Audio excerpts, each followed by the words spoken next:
What attracted you to the role of Drax? I think the initial the initial attraction was really that Drax was just kind of all over the place. You know, emotionally, he was just kind of a roller coaster, which was kind of cool. It made it, you know, like a challenge for me. Also, it was going to give me a chance to really show kind of my acting range and that I wasn't that one note, you know, kind of action guy. So were you pretty confident that you could bring Drax to life? Yeah, I was real confident, especially after, you know, my first audition with James Gunn. You know, we really went through a bunch of different ranges of emotion and a bunch of different scenes that were kind of like just kind of all over the place. And he made me feel confident. So yeah, no, I was confident. And physically, I thought, you know, I had the attributes. I thought, you know, I matched up well physically. I looked like Drax. How did you prepare to play Drax? To play Drax, when I finally got the role, and I took some advice from my acting coach, and he said, you know, just make sure you're prepared, be a professional, know your lines, but go in open-minded, because you never know which way, you know, the other actors are going to perform, and you want to be able to bounce off of them, and you also want to be able to be directed. So I did. That's the way I prepared. I learned my lines and knew my lines, and I went in every day with an open mind, and I wanted to be there and lost in the moment with everybody, and wanted to be directed and give James, you know, that kind of a vision that he was looking for. Right. And you're working with a lot of, you know, a pretty experienced cast. Did they help you? Yeah, I mean, that was a cool thing, is you know, because I hadn't had much acting experience, hadn't had much screen time at all, but they were, I mean, so helpful. I mean, they were really encouraging. I mean, they knew I was kind of the new guy. They knew I was new at. They knew I was nervous, and they made me feel comfortable right off the bat.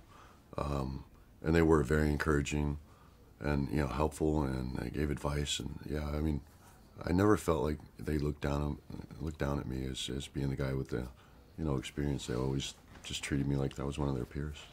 Yeah. That's great. What about James Gunn? What was it like working with him? Working with James was, and I hate to sound generic, but it was pure fun. I mean, it was so much fun. I never felt like I had to get up in the morning off, you know, 3 hours of sleep and go into work. I was always excited because I knew we were going to have a lot of fun. And it was one of those things that it was just kind of a no pressure atmosphere. He's a very relaxed guy. He's, you know, he never feels like he's your boss. You know, he's not forceful in the way he directs. So it was just fun, man. He made everything fun, and with the music, with the atmosphere, with the chemistry, you know, everything was just fun. Oh, that's great. So Drax has sort of an unusual way of speaking. I don't know if you could describe it, and was it difficult to sort of get into that character? Yeah, that was. I mean, that was what was hard for me to grasp with Drax. It was, you know, the way he spoke, the language he used, his dialogue. It's just so foreign from, you know, the way. Even just for example, there's one part in the movie where I just use the simple word "behold." I just say "behold," and you know, look. But I believe that it was the first time I had ever in my life said "behold." So I just found it strange using the word for some reason. I get stuck in my head like this sounds so just weird, or just referring to people as companion. I mean, it's just so stiff, and I'm a poor kid. I grew up on the street. I speak gibberish. I ramble a lot, and to all of a sudden be, you know, to have this formal speech with this correct grammar is very odd. It took some getting used to. And what about his?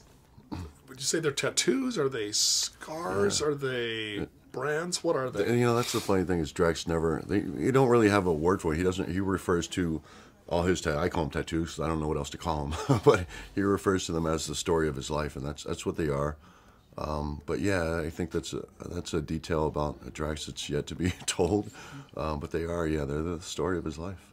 And if you could describe Guardians of the Galaxy in just one word or in a few words, what would that be? Why, definitely, and I'm stealing this from James Gunn, but they are definitely a group of misfits. But I think they're definitely not your stereotypical average superhero. They're a group of misfits who come together and bond as a family, to protect people who can't protect themselves. Hey guys, stay with me because I've got a really interesting movie fact from the Alien series. I'm sure this will get some of you commenting. Did you know that Ripley was originally intended to be a male character? She was made a woman because audiences at the time would not expect the last survivor to be female. Can you believe it? Let us know your thoughts in the comments below. Thanks for watching, subscribe to keep up to date, and remember, a woman place is in the kitchen, not... Bye-bye.